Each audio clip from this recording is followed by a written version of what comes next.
ডিগবৈ দুলিয়াজান সংযোগী oil India লিমিটেডৰ পথটো পুনৰ নিৰ্মাণৰ প্ৰতিবাদত পথ অৱৰোধ কাৰ্যসূচী। সবিস্তাৰে বাতৰি প্ৰকাশ হোৱাৰ পিছত সদস্য অনুসূচিত জাতি ছাত্ৰ সন্থা ডিগবৈ আঞ্চলিক সমিতিৰ উদ্যোগত আৰু ডিগবৈবাসী ৰাইজৰ সহযোগত ডিগবৈ দুলিয়াজান সংযোগী অইল ইণ্ডিয়া লিমিটেডৰ পথটো নিৰ্মাণৰ প্ৰতিবাদত আজি পথ অৱৰোধ কৰি বিভিন্ন শ্লোগান দি আকাশ বতাহ কঁপাই তোলে। অইল ইণ্ডিয়া লিমিটেড কৰ্তৃপক্ষই অতি শীঘ্ৰে ভগ্নপ্ৰায় পথছোৱা পুনৰ নিৰ্মাণ কৰিবলৈ দাবী জনাই পথ অৱৰোধকাৰীয়ে অন্যথা পুনৰ গণতান্ত্ৰিক আন্দোলন গঢ়ি তুলিব বুলি সকীয়াই দিয়ে। ডিগবৈৰ পৰা বিনোদকৰৰ ৰিপৰ্ট, সংবাদ 365।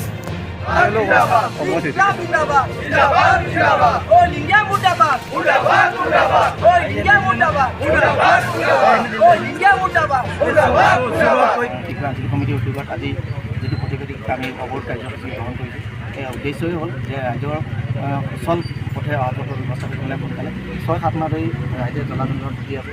এই অতি শীঘ্ৰে বিধায়ক মহোদয়ৰ নেতৃত্ব গ্ৰহণ কৰি বিভাগীয় কৰ্তৃপক্ষৰ কথা পাতি অতি শীঘ্ৰে যাতে ৰাস্তাটো মানুহৰ অহা যোৱা কৰিব ব্যৱস্থা কৰিব লাগে। ইয়াত অকল টালি টোপোলা মাৰি থ'লেই নহয়, ইয়াত পথটো সুন্দৰভাৱে নিৰ্মাণ কৰি ৰাইজৰ যাতে অলপ ইমান সোনকালে বেয়া হৈ নোযোৱাকৈ অলপ দীৰ্ঘদিন ৰাস্তালৈ থকাকৈ কৰি দিয়ক, ৰাইজৰ যাতে সুবিধা হয়। যে আমি বিচাৰোঁ যে সকলো ঠাইতে উন্নয়ন হ'ব লাগে, সেয়া ডিগবৈতো উন্নয়ন হ'ব লাগে, সেয়া বুঢ়ীডিঙতো উন্নয়ন হ'ব লাগে, সেইটোক লৈ আমাৰ কেতিয়াও ডিবেট নাই। কিন্তু কথাটো হ'ল যে আজি সুৰেণ ফুকনে যি ধৰণে কৈ থাকে যে তেওঁ কাৰ্যকালত বোলে গোটেই ডিগবৈ ৰাস্তাবিলাক একেবাৰে আমেৰিকাৰ ৰাস্তা নিচিনা হৈ গ'ল, এটাও ডিগবৈত ৰাস্তা নাই যিটো ৰাস্তা বোলে তেওঁ বনাবলৈ বাকী আছে। গতিকে তেনেকুৱা অৱস্থাত এইটো যিটো ৰাস্তা, এইটো আকৌ মূল ঘাইপথ, এইটো মূল পথ, এইটো এনেকুৱা ৰাস্তা নহয় যে এইটো কোনোবা এখন গাঁৱৰ কোনোবা এটা চুকৰ ৰাস্তা, তেনেকুৱা নহয়। এই ৰাস্তাটো ডিগবৈৰ পৰা দুলিয়াজানলৈ যোৱা যিটো পথ, এইটো একেবাৰে ডিগবৈৰ আটাইতকৈ মূল পথ। এই পথেৰে কেইদিনমানৰ আগতে সুৰেণ ফুকন ডাঙৰীয়া নিজেই আহিছে।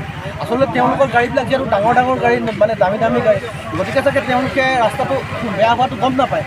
কিন্তু কথাটো হ'ল যে এই ৰাস্তাটোৱেদি অহা যোৱা কৰোঁতে আজি কেইবাজনো মানুহ আঘাতপ্ৰাপ্ত হৈছে।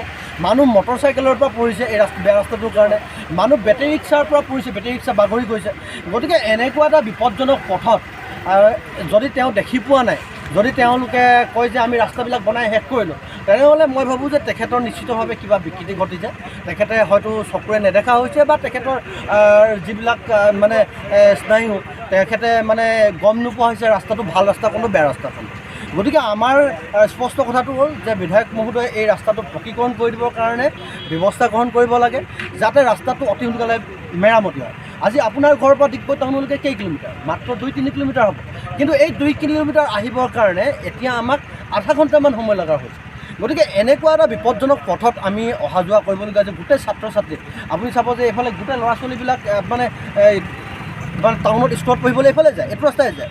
এনেকুৱা এটা ৰাস্তাই কেতিয়াবা আমাৰ যেতিয়া ল'ৰা ছোৱালীবিলাকক পঠাই দিওঁ, তেতিয়া আমাৰ ভয় লাগি থাকে যে কেনেবাকৈ গাড়ীখন পাল্টি নামাৰিলে হয়।